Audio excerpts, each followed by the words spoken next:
칼과 기근과 전염병 그리고 땅의 짐승. 땅의 짐승들. 자, 이런 표현이 예레미야와 에스겔에 27번 언급되어 있습니다. 그리고 나서 요한계시록 6장에서 이것들을 언급하고 있는데 칼은 무엇을 상징한다고 했죠? 기억하세요? 칼? 전쟁. 그쵸? 전쟁이에요. 칼은 전쟁. 자, 그 다음에 기근. 네, 뭐 흉년으로 기록되어 있기도 한데 결국은 지금 전 세계 맞아 경제와도 연결이 돼요. 요한계시록 6장에 이 칼, 기근, 전염병, 땅의 짐승. 사실 요한계시록 6장에서는 전염병을 헬라어로 사나토스라는 단어를 쓰는데 그게 바로 이 전염병으로 인한 죽음과 연결되어 있습니다. 지금도 전 세계에서 많은 이들이 굶어 죽고 있다고 했죠. 1년에 1,800만 명 이상이 굶어 죽어요. 하루에 한 5만 명 이상이 굶어 죽는 거예요. 자, 전염병, 코로나, 땅의 짐승 이것도 설명드린 적 있죠. 바로 포악한 지도자들.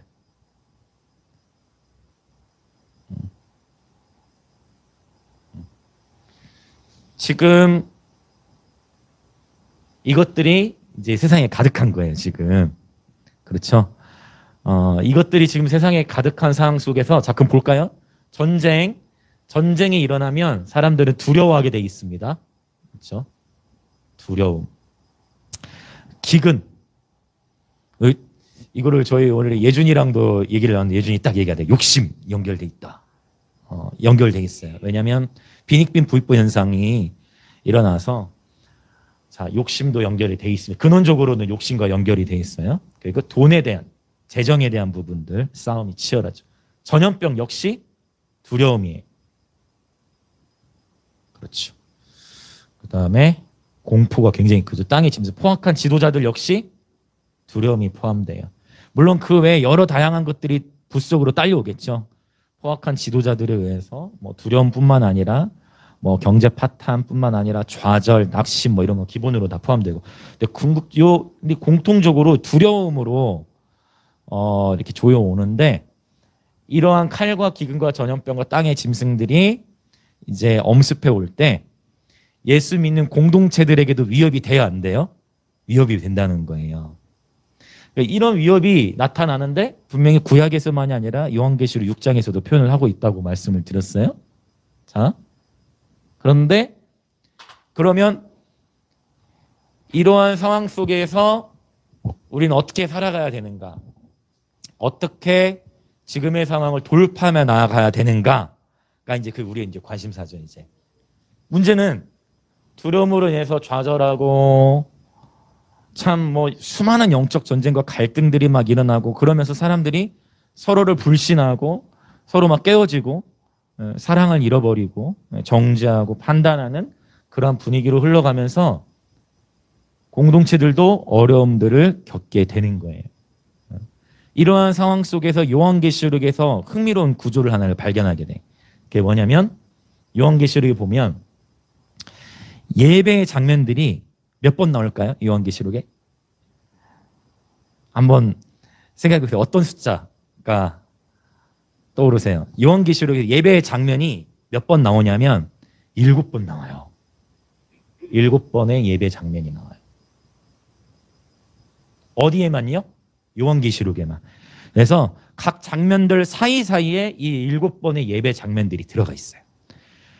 또 흥미로운 것은 분명히 시편에서 그렇게 할렐루야가 많이 강조되다가 신약에 와가지고 마태복음부터 유다서까지는 할렐루야가 한 번도 언급이 되질 않아.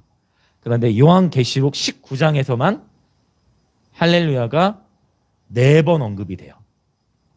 갑자기 한 번도 등장을 안 하다가 여기 19장에 할렐루야가 등장을 해요. 그래서 두려움이 가득한 시대적 상황에서 이거 진짜 우리 앞에 너무 실제잖아요, 지금. 이러한 공동체적으로 또 도시적으로 국가적으로 전 세계가 다 어려움을 겪는데 돌파의 열쇠 이 시대를 어떻게 뚫고 나갈 것인가를 요한계시록에서 강조하고 있는 건 뭐냐면 결국은 예배예요. 7번의 예배 장면들을 사이사이에다 배치해가지고 결국은 지금은 예배 전쟁이다. 그래서 예배를 사수해야 된다. 예배를 사수해야 되는데 제가 지난주였나? 지난주는 아니죠. 몇 주 전에 아마 그런 얘기를 했을 거예요. 비둘기처럼 순결하고 뱀의 지혜가 필요한다 라는 표현을 들었듯이, 그래서 이제 방역 지침을 더 강화함과 동시에, 그렇죠? 그럼에도 불구하고 우리가 뭐를 사수해야 돼? 무조건 예배를 사수해야 되는 거예요. 흥미로운 것은 우리가 예배를 계속 하나님 앞에서 예배를 드리고 주님께 모든 영광과 존귀를 올려드리며 살아가는 여정 속에서 흥미롭게도 하나님께서 보호해 주시는 일들이 있어요. 고난과 환난이 있어요. 근데 그 고난과 환난을 예배를 통해서 극복하도록 하나님 우리 삶을 인도하시는 거예요. 요한계시에 또 이기는 자라는 표현이 7교회 가운데에 또 언급하지 않죠. 이기는 자는. 근데 그 이기는 자는이라는 뜻이 오버컴, 극복하다라는 의미입니다. 극복하는 거예요. 그래서 이러한 지금 두려움이 여러 다양한 칼과 기근과 전염병, 땅의 짐승들의 위협이 있을 때 우리는 예배를 통해서 지금의 고난과 위기의 상황을 돌파하며 나아가야 된다. 할렐루야. 이것이 요한계시록의 주제예요. 요한계시록은 멸망을 막 두려움 주려고 기록된 게 아니고, 요한계시록은 이러한 두려워할 수밖에 없는 상황 속에서 예배함으로 이기는 자가 되라. 그리고 너희의 생명이 주권이 나에게 있다. 하나님께서 그 말씀하시면서 생명이 다할 때까지 증인의 삶을 살아라. 흥미롭게도 요한계시록 22장인데 가운데 있는 11장에 두 증인 이야기가 나오는 거예요. 이거 샌드위치 기법 제가 여러 번 얘기했죠. 가운데다 이렇게 중요한 주제를 모아놓는 거. 그래서 하나님께서 저와 여러분의 증인의 삶을 살도록 인도하시는데, 자, 이 사이클을 기억하세요. 칼, 기근, 전염병, 땅의 짐승. 여러분 이것만 잘 정리하셔도 믿지 않는 자들에게 가가지고 복음 전도. 우리 그 지은이 쌤 최근에 또 이렇게 영혼 영접시키고, 또 누구였죠? 서사모님도 하셨고, 또 누가 몇 분들 더 있었던 것 같아. 복음 전해가지고 예수님 영접시키. 병원 맞아. 지은이 쌤도 병원에서 병실에서 이렇게 복음 전도하시고. 네. 그래서 이런 때에 오히려 우리는 복음의 나팔을 불어야 되고, 여러분 이것만 잘 정리를 하셔도 믿지 않는 사람들도 이거 부인할 수가 없어요. 다 이거 부인할 수 없는 거예요. 다 지금. 네. 그래서 이런 것들을 이럴 때 우리가 어떻게 살아가야 되는가를 통해서 이런 많은 영혼들을 추수하는 그런 계절이 되어지시기를 예수님의 이름으로 축복합니다. 네, 할렐루야. 네, 중요한 원리예요. 자, 그러면 이제 이러한 요한계시록을 통해 정리를 함과 동시에 이제 우리 히브리서 본문으로 오늘 돌아갑니다. 자, 히브리서 본문으로 드디어 들어갑시다. 자, 제가 갖다 드릴 걸. 자, 히브리서 본문으로 들어가 봅시다.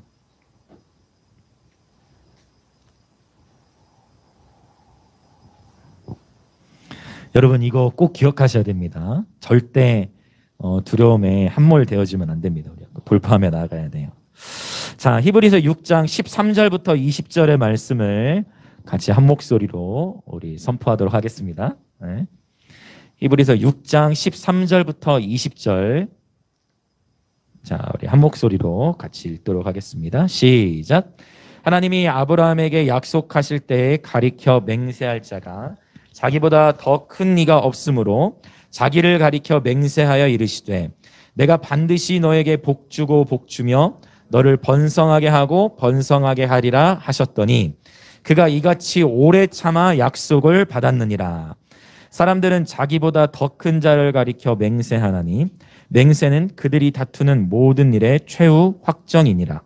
하나님은 약속을 기업으로 받는 자들에게 그 뜻이 변하지 아니함을 충분히 나타내시려고 그 일을 맹세로 보증하셨나니 이는 하나님이 거짓말을 하실 수 없는 이 두 가지 변하지 못할 사실로 말미암아 앞에 있는 소망을 얻으려고 피난처를 찾은 우리에게 큰 안위를 받게 하려 하심이라. 우리가 이 소망을 가지고 있는 것은 영혼의 닷 같아서 튼튼하고 견고하여 휘장 안에 들어가나니 그리로 앞서 가신 예수께서 멜기세덱의 반차를 따라 영원히 대제사장이 되어 우리를 위하여 들어가셨느니라. 아멘. 아멘.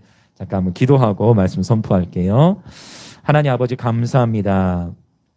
우리 인생의 모든 계절들의 주권이 주님 손에 있음을 고백합니다.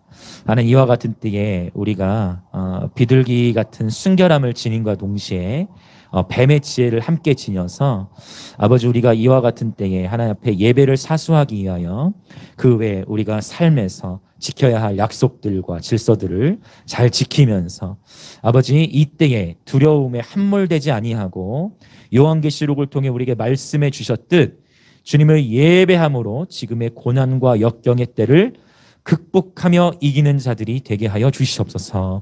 아버지 이 히브리서의 말씀을 우리 가운데 주셔서 감사합니다. 아버지 이미 주님께서 히브리서를 통해 우리로 하여금 깨어있게 하시고 이미 이 말씀을 통해 우리로 하여금 아버지 말씀을 붙들고 흔들리지 않고 피 흘리기까지 싸워 대항하며 지금의 영적 전쟁을 뚫고 나갈 수 있도록 우리 가운데 말씀들을 주고 계셔서 감사합니다. 아버지께서 우리를 멜기세덱의 반차를 따르는 제사장으로 부르셨습니다. 아버지 우리는 이 미래, 궁극적인 우리의 미래의 결말을 이미 알고 있는 자들입니다.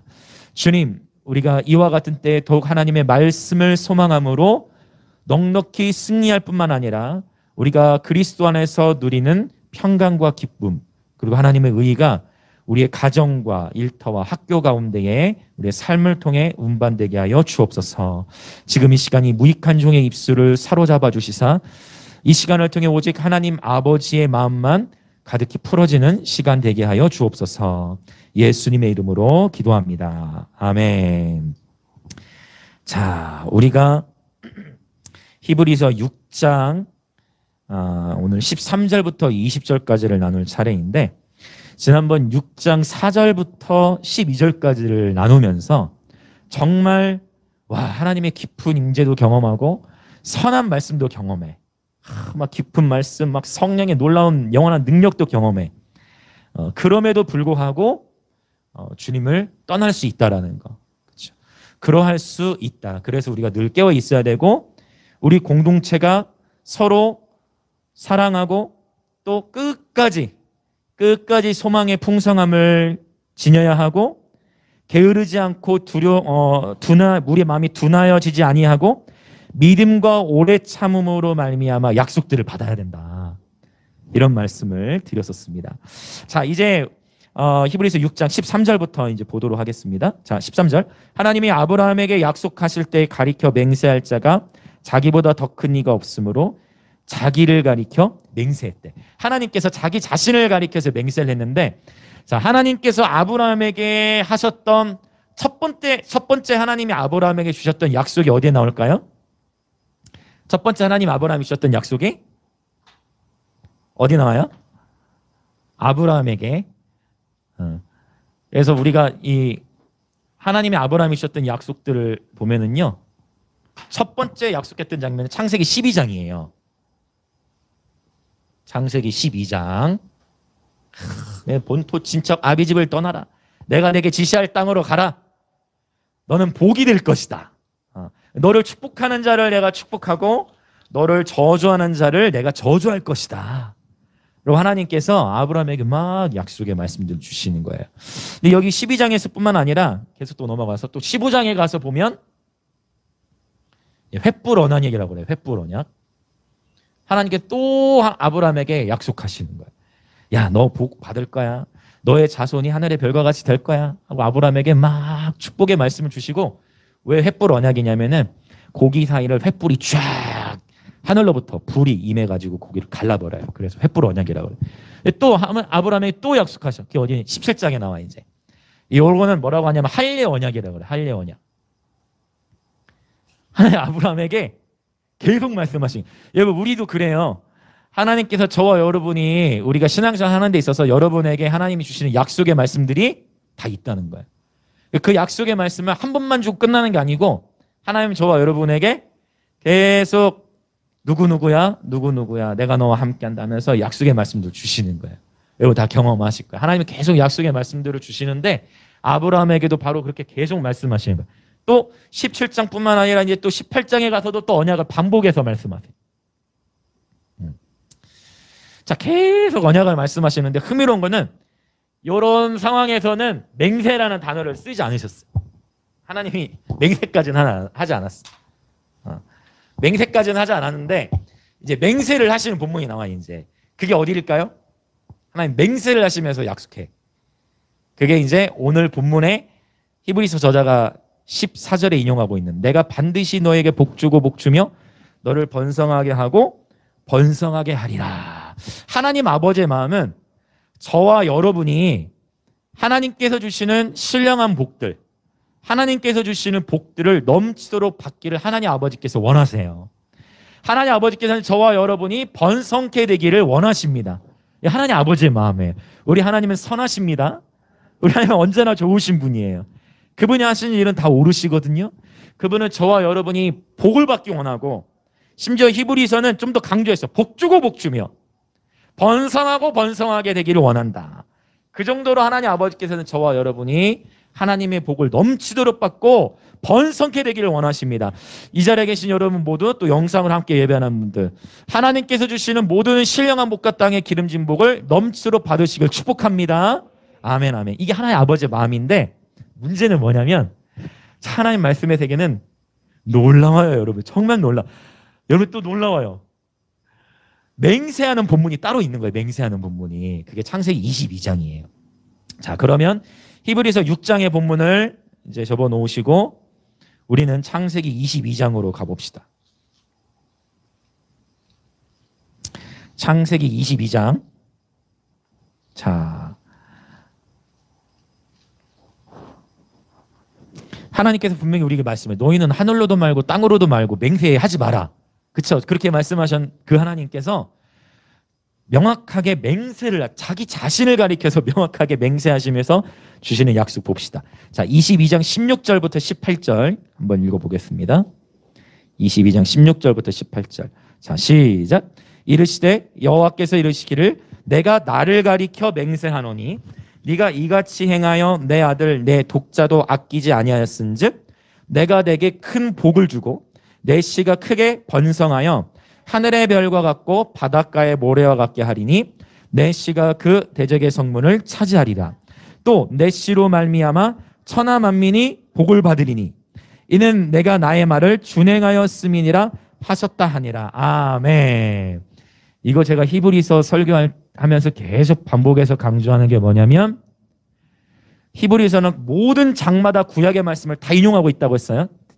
그런데 오늘 또 그렇지만 구약의 본문을 인용할 때 한 절만 가져오는 게 아니고 그 말씀이 기록된 문맥도 함께 우리가 이해를 해야 된다. 이 표현을 제가 자주 했어요. 자, 그러면 지금 이 22장을 인용해 왔다라는 거예요. 자, 그런데 이제 창세기 22장 여기서 이제 하나님 맹세를 하시는 거야. 와, 여기서 언약을 주시면서 자기 스스로를 가리켜 맹세까지 하시면서 하나님 말씀을 주셨는데 이제 우리에게 과제가 있다는 거예요. 22장의 문맥이 다른 문맥들하고는 조금 달라요. 다른 문맥들은 다 중요해요. 다 중요한데 특별히 창세기 22장은 아브라함에게 뭐가 와요? 큰 시험이 있어. 요게 포인트예요. 그러니까 하나님 아버지께서 저와 여러분 모두가 우리가 복받기를 원하고 번성하기를 원해. 이 맹세까지 해버리셨어. 맹세까지. 그런데 22장 1절을 보면은 그 일 후에 하나님이 아브라함을 시험하시는 거예요. 22장 본문을 여러분 기억하십니까? 22장. 굉장히 중요한 장이에요. 아브라함아 아브라함아 내 독자 이삭을 저 내가 지시하는 산에 가가지고 번제로 드려라.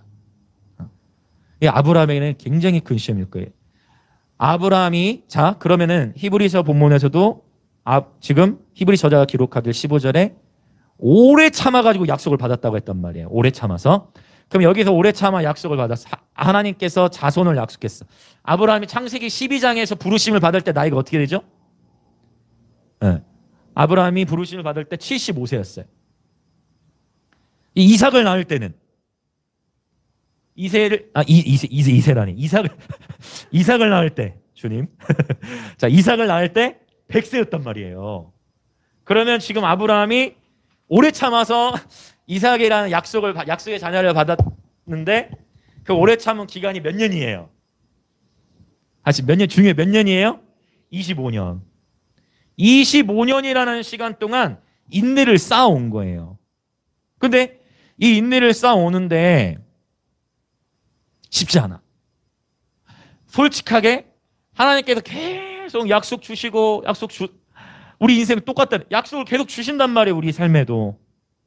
근데 약속을 주셔, 말씀을 주셔, 하나님 막 확신을 주셔, 막 임재하시거든.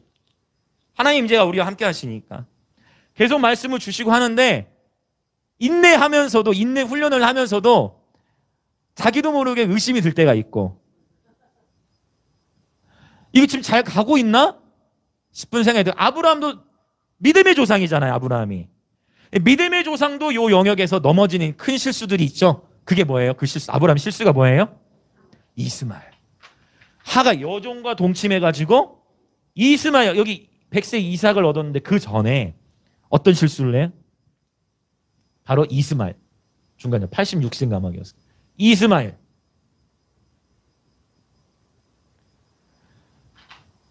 이스마엘을 낳아버려. 기다렸어야 되는데 못 기다리고 실수를 한 거예요. 근데 저는 여러분, 하나님은 너무나 신실하신 분이에요. 저와 여러분이 하나님을 온전히 신뢰하지만 때로는 연약해가지고 실수하고, 때로는 연약해가지고 죄를 짓고, 때로는 나의 실수로 인해 어려움이 있어. 그런데 하나님은 어떤 분이시냐면 모든 것이 함께 선을 이루세요. 하나님은 우리의 생각과는 너무 다른 분이에요. 그래가지고 하나님은 이스마엘에게도 축복하겠다.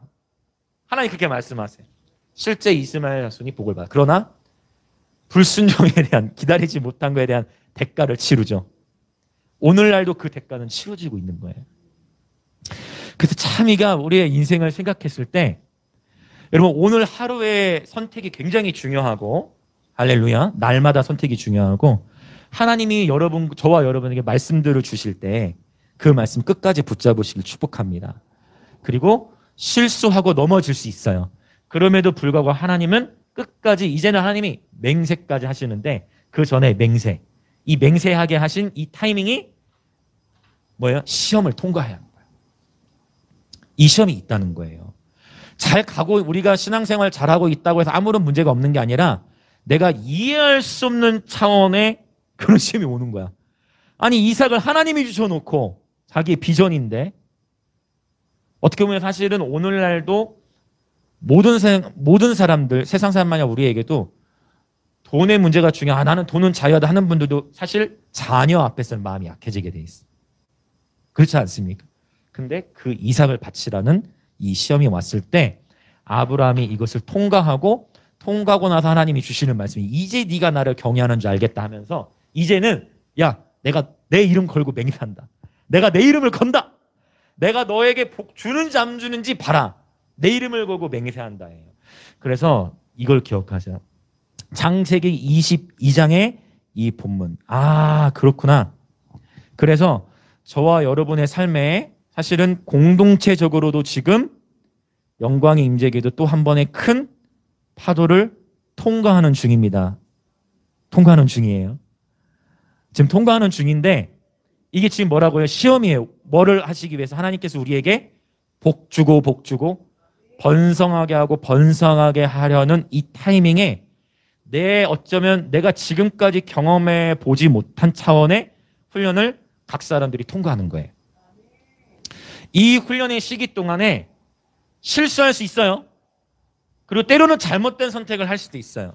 그러면 견뎌야 돼요. 예준이가 나한테 그러대. 오늘 학생 모임 때 목사님 욕 같다고. 욕이 아니라 욕. 성경에 나오는. 목사님 버티는 게 이긴 것 같다고. 내가 깜짝 놀랐는데, 오늘 그 얘기, 오늘 본문에 나올 얘기인데, 그래서 내가 할머니 얘기하고 막 이런 얘기하면 내가 눈물이 터져버렸어. 그냥 예준이랑 나누면서.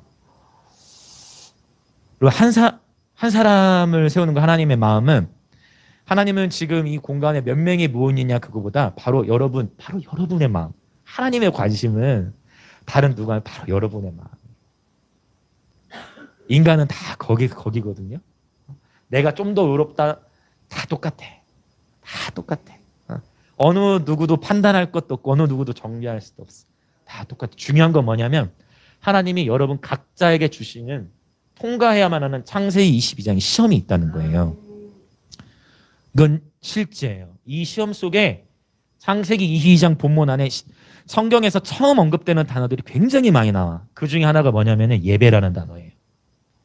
이 예배라는 단어가 창세기 22장에 처음 언급돼. 그리고 또 언급되는 단어가 더 있어. 처음 언급되는 단어가 경외. 경외라는 것이 무엇인지. 예배를 알아야 경외를 알아요. 예배와 경외. 그리고 사실은 순종이라는, 한국말로는 없지만 순종이, 영어 단어에서는 순종이라는 단어도 22장에서 언급돼. 예배와 경외라는 단어는 특별히 성경 본문에서 처음 언급된다는 거예요. 성경에서 처음 언급되는 본문들은 굉장히 중요해요. 하나님은 순서와 질서의 하나님이신데 절대, 제가 이거 여러분 헬라어 여러 차례 설명했죠. 쉼표 하나도 하나님은 우연히 찍게 하지 않았다니까요. 1.1획도 변함이 없이 하나님께서 창세기 22장을 통해 놀라운 계시들을 다 주시는 거야. 여호와 이레도 창세기 22장에서 계시가 풀어졌죠. 예배라는 단어가 처음 언급되고 경외라는 단어가 처음 언급돼. 그래서 중요한 게 뭐냐? 하나님께서 내가 이해할 수 없는 차원의 시험. 어떻게 하나님이 주신 것을 하나님이 빼앗아 갈 수 있을까? 이삭 번제로 바치래. 번제, 여러분, 번제. 각 뜨고 불태우라는 거예요. 누가 말씀하셨어요? 하나님이. 그거를 근데 또 아브라함 어떻게 순종하고 가는 거예요. 다음날 아침에 일어나가지고 그 길을 가. 이러한 상황 속에서 순종의 시험을 통과해야 한다라는 거예요. 그렇게 할 때 하나님께서 주시는 복이 있을 것이라는 것을 히브리서 저자가 얘기하는 거예요. 왜? 지금 봤더니 시대가 만만치 않은 거야. 지금 히브리서에 기록된 시대. 제가 배경 이거 여러 차례 설명을 드렸죠. 보니까 시대가 지금 왜? 또 우리 지난번에 봤던 히브리서 6장 4절부터 8절 어떤 일들이 있어요? 배도하는 일들이 있거든. 성령을 경험해. 하나님의 임재를 경험해. 근데 그 한순간에 배도하는 일들이 일어나 버리는 거예요. 그게 히브리서 6장 4절부터 8절에 나오는 얘기. 가시와 엉겅퀴를 이면 마음밭이 가시와 엉겅퀴로 가득해서 결국은 배도하게 되는 일들이 일어나는 거. 그거 히브리서 6장 바로 이 13절 앞부분에 나오는 그런 문맥이에요. 하나님은 지금 히브리서 오늘 본문을 통해 말씀하시기 뭐냐면, 야, 버텨야 된다. 인내해야 된다. 오래 참아야 된다. 아브라함이 약속을 받기까지 최소 몇 년이 걸렸어요? 25년이 걸린 거야. 우리는 항상, 한국은 특히 그렇잖아요. 뭐든지 빨리 복받기를 원하고 뭐든지 빨리 복받. 근데 비결은 있어요. 그 비결이 예배하고 순종인데 이걸 통해 하나님을 경외하면 되는데 실수를 최대한 줄이고 글쎄 과연 여기서 실수를 안 했으면 더 빨랐을 수도 있었겠다. 할렐루야. 이게 광야 생활 법칙이잖아요. 2주면 갈 길을 40년 뺑뺑이 하게 되는 거예요. 그래서 여러분 인생은 한 번뿐인데 옆에 사람과 뭐 주변의 상황 그거 볼 거 없고 내가 하나님 앞에 바로 서는 게 중요해요. 그래서 지금은 마음을 집중하셔야 돼요.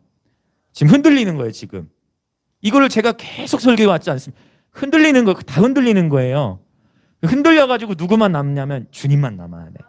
근데 이 흔들림이 믿지 않는 자들에게만 오는 게 아니라 예기치 못한, 이 표현을 제가 얼마나 많이 했어요. 예기치 못한 일들. 제가 특별히 2주 동안 마음 지켜야 된다. 입술 지켜야 된다. 이걸 계속 강조하는데 여러분 한 방에 되지 않아요. 근데 끊임없이 하나님 앞에 순종하고 예배하며 나아갈 때 하나님께서 티핑 포인트를 올리시는 거예요. 복을 주고 번성케 하시는 일들이 이러한 히브리서 배경, 이 핍박 속에서도 부흥을 경험한다는 거예요. 할렐루야. 핍박 속에서도 부흥을 경험. 여러분 요한계시록에 보면은요 하나님께 칭찬을 받은 두 교회가, 책망이 없는 두 교회가 있어. 다른 교회는 책망을 많이 받아. 그렇죠? 어떤 경우 야 너는 살았다는 이름은 가졌고 네가 뭐 다 가진 것 같은데 너는 왜 아무것도 없냐? 이런 교회도 있고. 너희는 적은 능력을 가지고서도 하나 내 말이에요. 인내의 말씀을 지켰구나. 빌라델비아 교회 막 칭찬을 받고 순교하는 교회도 있고. 여러분 순교가 일어나려면 정직과 신실함이 있어야 돼요. 정직이 없으면 순교가 안 일어나요. 어떤 의미인지 이해되세요? 굉장히 중요한 원리예요. 이 정직이라는 건 알레데이아 진리와 연결되어 있다 했는데 정직하지 않으면 순교할 수가 없어. 왜? 순교의 순간에 거짓으로 들어갈 수 있으니까. 자, 25년이라는 시간이 걸렸다라는 거예요. 자, 근데 꼭 기억하세요. 실수해도 괜찮아요. 그리고 연약함이 나타나도 괜찮아.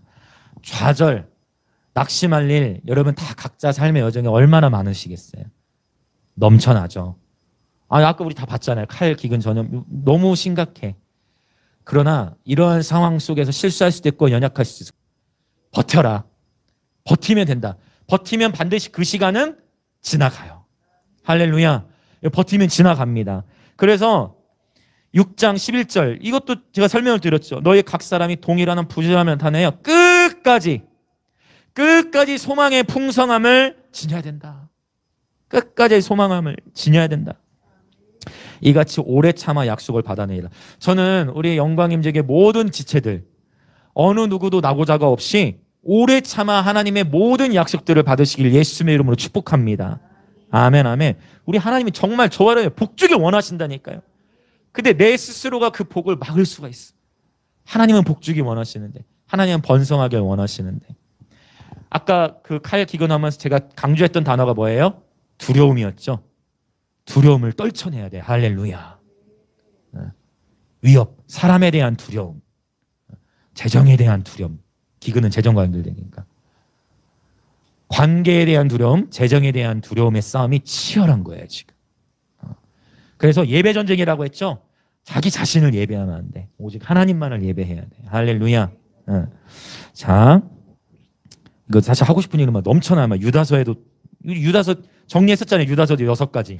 그걸 다시 한번 정리해보세요. 유다서 정리했던 6가지. 기가 막히게 20대 우리가 싸워야 될 영적 전쟁이 치열하다는 걸 보여주고 있어요. 자, 그러면 이제 더 전진해 봅시다. 이제 자, 히브리서 6장. 이 히브리서 지금 제가 6장 13절부터 15절을 설명드린 거예요. 이 창세기 22장 본문과 함께 이해해야 된다는 거예요. 더 정리가 명확히 되셨을 거예요. 자, 히브리서 6장 16절부터 18절을 봅시다. 다시 한번 읽어볼까요? 시작. 사람들은 자기보다 더 큰 자를 가리켜 맹세하나니 맹세는 그들이 다투는 모든 일의 최후 확정이니라. 하나님은 약속을 기업으로 받는 자들에게 그 뜻이 변하지 아니함을 충분히 나타내시려고 그 일을 맹세로 보증하셨나니 이는 하나님이 거짓말을 하실 수 없는 이 2가지 변하지 못할 사실로 말미암아 앞에 있는 소망을 얻으려고 피난처를 찾은 우리에게 큰 안위를 받게 하려 하심이라. 아멘. 아멘. 아멘. 하나님은 저와 여러분에게 하나님은 모든 그 약속을 기업으로 받는 자들이라고 하나님 칭하시는 거예요. 창세기 22장의 시험, 내가 이해할 수 없는 차원의 시험이 왔을 때 그것을 여러분 하나님의 말씀에 순종하고 신뢰함으로 통과해 나가야 됩니다. 자, 하나님 맹세하셨어. 그 정도 우리를 복주길 원한다고 하셨죠. 18절에 보면 2가지 변하지 못할 사실이라 나오는데 이거 한국말로만 보면은 이거 이상하게 하나 같은데 이렇게 보여요. 왜냐? 하나님이 거짓말을 하실 수 없는 요게 한 가지 사실인데 다른 거 하나가 뭐가 있지 이렇게 찾기가 어려울 수 있어요. 근데 제가 쉽게 설명을 드리면 여기서 말하는 2가지 변하지 못할 사실이란 첫 번째는 하나님께서 하신 약속을 의미하고 두 번째는 하나님이 그 약속을 하시고서 그 약속에 대해서 하나님이 뭐를 하셨어요? 맹세를 하셨어. 이 2가지는 절대 변하지 않아. 자, 변하지 않는 2가지. 자, 첫 번째가 뭐냐면 하나님의 약속. 두 번째 하나님의 맹세예요. 맹세. 자, 이 2가지는 결코 변할 수 없는 사실. 그래서 내 삶에 어떠한 문제가 있다 할지라도 우리는 고백하는 거예요. 하나님은 선하십니다. 내 삶에 어떠한 내가 이전에 한 번도 경험해본 이거 아브라함이 요거 창세기 22장 통과는 100세 이후잖아요. 100세 이후에 100세 살아오는 동안 얼마나 많은 일들이 있었겠어. 얼마나 상상도 못할 일들을 겪었겠어요. 우리 인생을 살아가면서 벌써 5년 10년만 차이가 나도 세대 차이다 하고 생각을 하는데 100년의 시간을 살아오면서 특히 부르심받은 75세부터 본다 할지라도 최소한 25년이 지나가는 이 타이밍에 얼마나 많은 일들을 겪었겠어요. 그럼에도 불구하고 또 다른 차원의 시험을 통과해야 되는 거예요. 그럴 때마다 우리는 붙어야 될 게 뭐냐면 하나님의 약속의 말씀이에요. 하나님 맹세로 하신 말씀이 이게 또 재밌는데 10편, 110편을 제가 종종 나눴는데 110편 4절에 보면 또 이게 맹세가 나와요. 야, 그래서 여러분 이거를 그 부분은 제가 오늘 본문은 아니니까 나중에 또 기회가 되면 나누고 하나님은 언제나 선하시다. 하나님 그분이 하시는 일은 언제나 옳아요. 문제가 만약 뭔가 내 삶에 문제가 있으면 내가 문제가 있는 거지 하나님에게 문제가 있는 게 절대 아니라는 거. 할렐루야. 여러분 이 전제를 꼭 지니셔야 돼요. 꼭 기억하십시오. 사람은 실수해요. 저도 많은 실수를 해요. 우리 모두는 실수해. 우리 모두는 연약함이 나타나. 근데 하나님의 약속은 변함이 없어. 그분이 맹세로 하신 약속은 반드시 이루어져요. 그것들 중에 하나가 뭐냐면 온 세계와 열방이 그분 앞에 무릎 꿇게 되는 거야. 예수님.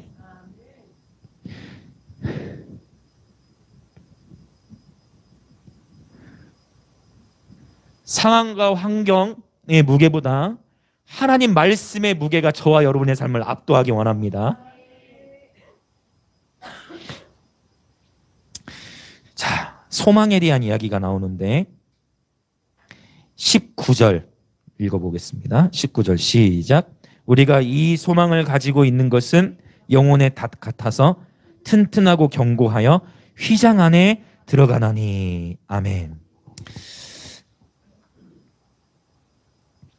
우리에게 소망이 있는데 하나님은 우리에게 이 소망을 그냥 야 너희 그냥 인문학적으로 너희는 항상 긍정적으로 살아야 돼. 항상 뭐든지 긍정을 생각해야 돼. 그런 차원이 아니고 우리의 이 소망의 근거가 무엇인지를 이제 말씀을 통해 한번 봅시다. 우리가 이 소망을 가지고 있는 것은 영혼의 닷까지. 이거 다 나세요. 이 닷이 뭡니까? 다시 나게 배. 다시 나왔어. 다시 나왔어요. 닷. 이 닻이라는 것, 배가 항구에 정박할 때도 이 닻을 내리고 그다음에 배가 어느 항해를 하다가 어느 순간에 풍랑이 불어오거나 할 때 배가 뒤집어지지 않기 위해서 닻을 내린단 말이에요. 이거 여러분 기억해. 지금 정확하게 이 닻이라는 비유를 하고 있는 거예요. 닻을 내리는 거예요. 배가 닻을 내려야 풍랑이 일어왔을 때 뒤집어지지 않는 거야. 자, 근데 뭐가 덫과 같냐면 우리가 이 소망이. 근데 16, 17, 18절을 통해 봤어. 우리에게 소망의 근거가 그냥 근거 없는 자신감이 아니라는 거예요. 그냥 너는 원래부터 착하잖아. 너는 원래부터 그랬잖아. 그게 아니고 이 소망의 근거가 뭐냐고요? 여기 있잖아요. 이거. 하나님의 약속. 하나님의 맹세. 이게 우리의 소망인 거야. 이 소망의 닻을 견고히 내려야 된다는 거예요. 자, 닻은 항구의 이미지죠. 항구의 이미지. 여러분 여기 제가 히브리서 2장 이제 2장으로 넘어 기억나실 거예요. 히브리서 2장으로 한번 가보세요. 히브리서 2장. 2장 1절 한번 읽어봅시다. 2장 1절. 자, 시작. 그러므로 우리는 들은 것에 더욱 유념함으로 우리가 흘러 떠내려가지 않도록 함이 마땅하니라. 요거 제가 파랄리오라는 단어 설명하면서 이 단어가 쓰인 두 가지 배경 말씀드렸어요. 첫 번째, 반지가 기억날 거예요. 반지가 손에서 상상해보세요. 반지가 쉽게 빠지지 않아요. 그런데 그 정도로 내가 깨어있지 못해. 순간 반지가 손에서 미끄러져서 빠져나가는 거. 또 하나 더 비유를 또 하나 말씀드렸어요. 이 파랄리오라는 단어 쓰인 배경 기억하세요? 배가 닻을 내리지 않아서 흘러 떠내려간다고 했죠. 그래서 나중에 어떻게 된다? 표류해버리는 거예요. 방황하는 거예요. 닻을 내려야 되는데 항구 이미지가 또 언급되는 거예요. 하나님은 참 다양하다. 하나님은 시각적으로도 말씀하시고 수학적으로도 말씀하시고 과학적으로도 말씀하시고 막 다양한 비유를 쓰시고 하나님의 말씀의 세계가 놀라워요.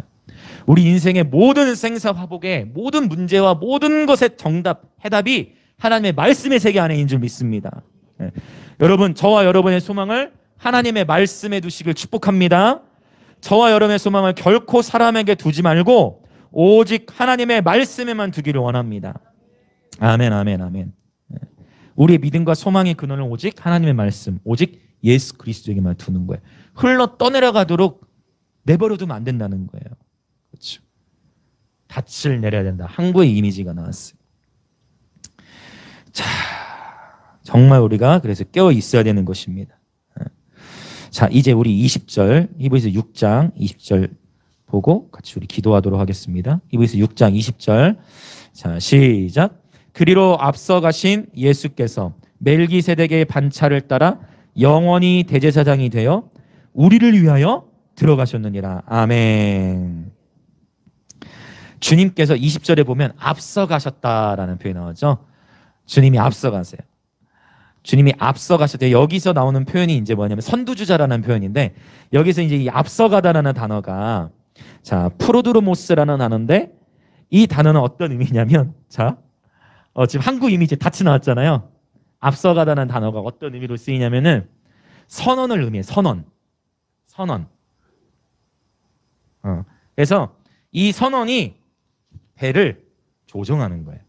그래가지고 항구에 정착시키는 거야. 누가 이 선언이라고 여기서 비유가 되어 있냐면 앞서가신 예수 그리스도. 주님께서 우리를 이끌어 가신다는 거예요. 이 주님은 바로 멜기세덱의 대제사장이 되신 분. 바로 우리 주 예수 그리스도께서 우리 인생의 배를, 우리 인생을 배로 비유해 이제 우리 인생을 그분의 목적지까지, 그분이 원하시는 그분의 우리 인생을 향한 부르심이 있단 말이에요. 그분의 부르심의 목적대로 우리를 이끌어 가신다는 거예요. 그러니까 우리는 주님을 따라가는 거예요. 멜기세덱의 반차를 따르는 제사장들인 거예요. 19절에 잠시 보면 영혼의 닭 같아서 튼튼하고 견고하여 휘장 안에 들어간다 했죠. 이거 또 똑같은 말. 휘장 안. 휘장 안은 어디입니까? 지성소를 말하는 거예요. 저는 그래서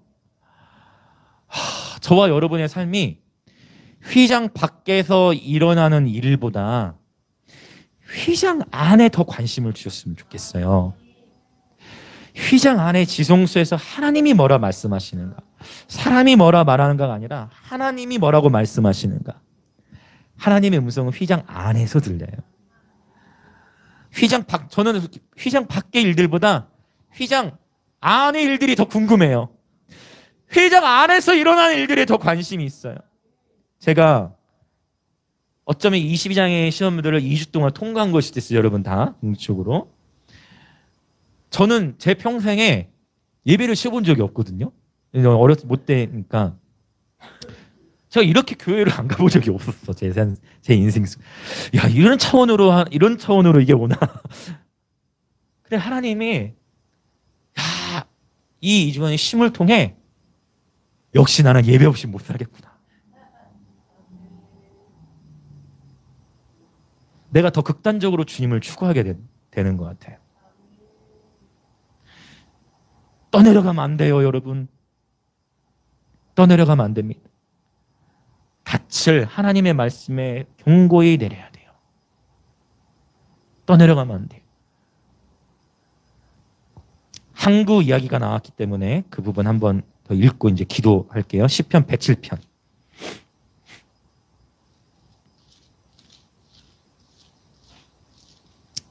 우리 기도합시다. 107편 29절부터 31절. 사실 107편 문맥을 다 보셔도 좋습니다. 우리는 29절부터 31절까지 읽겠습니다. 107편 29절부터 31절. 자, 한번 지금 제가 말씀드린 항구 이미지하고 이 선언 그리고 배, 이것을 기억하시면서 읽어봅시다. 시작. 광풍을 고요하게 하사 물결도 잔잔하게 하시는도다. 그들이 평온함으로 말미암아 기뻐하는 중에 여호와께서 그들이 바라는 항구로 인도하시는도다. 여호와의 인자하심과 인생에게 행하신 기적으로 말미암아 그를 찬송할지로다. 아멘. 여기서의 찬송은 히브리어로 야다가 쓰였어요. 손을 들고 찬양하는 거예요. 예, 보십시오. 이 비유를 정확하죠? 성경은 다 연결돼 있어요. 이렇게 구약과 신약이. 그래서 구약의 이야기는 지금 이 아브라함 이야기다. 구약은 이야기를 통해서 하나님의 마음을 전달하고, 그래서 이 문맥을 신약으로 가져와서 신학적으로 정리를 시켜요. 신약 성경은 하나님의 말씀을 신학적으로 정리를 명확하게 시켜. 진리를. 구약은 이야기로 하나님의 진리를 전달해. 이게 정확하게 오늘 이 본문하고 시편 107편도 보세요. 그들이 평온함으로 말미암아 기뻐하는 중에 여호와께서 그들이 바라는 항구로 인도하시는도다. 그들이 바라는 항구는 바로 부르심의 목적지를 의미하는 것이죠. 하나님이 하시는 거예요. 그렇죠? 그분의 인자하심으로 말미암아 하나님이 행하시는데, 자, 여러분 사도행전 27, 28장에도 보면은요, 바울이 탄 배가 유라굴로라는 큰 광풍을 만납니다.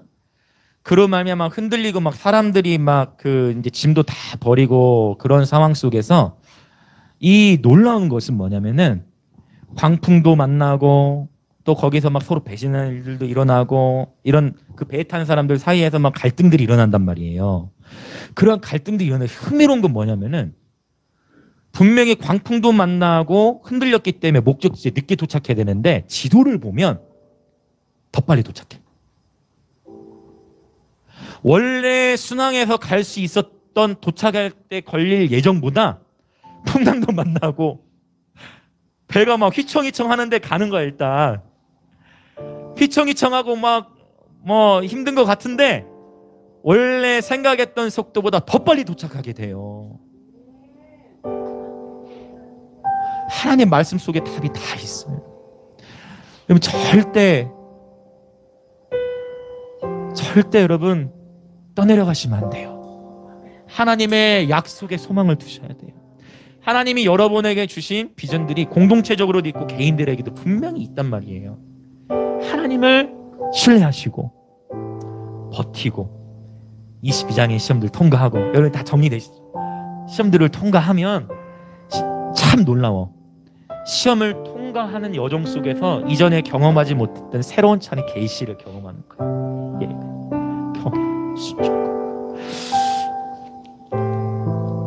저도 그런 것 같아요. 한층 더 성숙해지는 것 같아요. 이제 이 시간을 통과하면서. 저는 제가 늘 말씀드리잖아요. 나는 무익한 종이다. 나는 실수투성이다. 나는 혀도 짧고 나는 말도 잘 못하고 나는 연약한 투성이다. 누구나 실수한다니까. 그런데 시험이 어떤 시험이 오더라도 고백하세요. 예, 주님은 언제나 오르십니다. 주님은 언제나 선하십니다.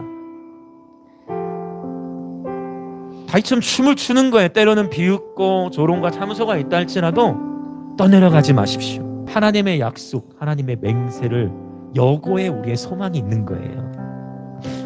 휘장 밖에서 일어나는 일들로 인해 갈등하지 마시고 휘장 안의 일들에 저와 여러분의 관심을 집중하는 거예요. 그러면 돌파가 일어나는 거예요. 약속을 받는 거예요. 여러분 히브리서는요, 이제 히브리서 11장에 가서 보면 아브라함이 하나님께 받은 복에 대해서 쫙 믿음의 조상이라는 칭호까지 하면서 설명할 뿐만 아니라 멜기세덱에 대한 계시가 정리될 때 히브리서 7장에 아브라함이 또 나와. 멜기세덱과 아브라함과 11조 얘기가 나오는 거예요. 축복의 원리가 또 이제 나오는 거죠. 멜기세덱을 설명하면서. 여러분 하나님 말씀에 우리 소망을 둡시다. 네, 아멘. 주님은 언제나 오르세요. 주님은 언제나 선하신 거예요. 자, 이 시간 함께 우리 기도하겠습니다. 하나님은 저와 여러분의 삶이 하나님의 큰 복을 받고 번성하길 원하세요. 그런데 하나님의 약속을 받으려면 먼저 인내를 쌓는 법을 배워야 합니다. 고난과 역경 속에서 하나님의 말씀을 붙들고 믿음과 오래 참음으로 이겨나가야 하는 것입니다. 저와 여러분의 모든 관계의 주인은 예수 그리스도이심을 선포합니다. 저와 여러분의 모든 재정의 주인도 예수 그리스도이심을 선포합니다. 칼의 위협이 있습니까? 기근 재정의 위협이 있습니까? 전염병의 위협이 있습니까? 사나운 짐승, 포악한 지도자들의 위협이 있습니까? 이 모든 두려움을 뚫고 요한계시록의 7번의 예배 장면이 나오듯 예배를 사수하십시오. 오히려 마음을 강하게 하시고 주님께서 우리를 부르심의 목적지 한국까지 인도하실 겁니다. 왜요? 그분은 선하신 아버지시기 때문에. 오직 우리의 모든 소망 하나님의 말씀에 둡시다. 성령이여, 오늘 시간 주의 말씀으로 우리의 심령을 가득히 채워 주시옵소서. 때로는 실수하고 넘어져도 하나님의 말씀을 붙들고 버티게 하소서. 흘러 떠내려가지 않도록 성령이여 우리에게 믿음의 믿음을 더하여 주옵소서. 그렇게 주여 외치며 기도합시다.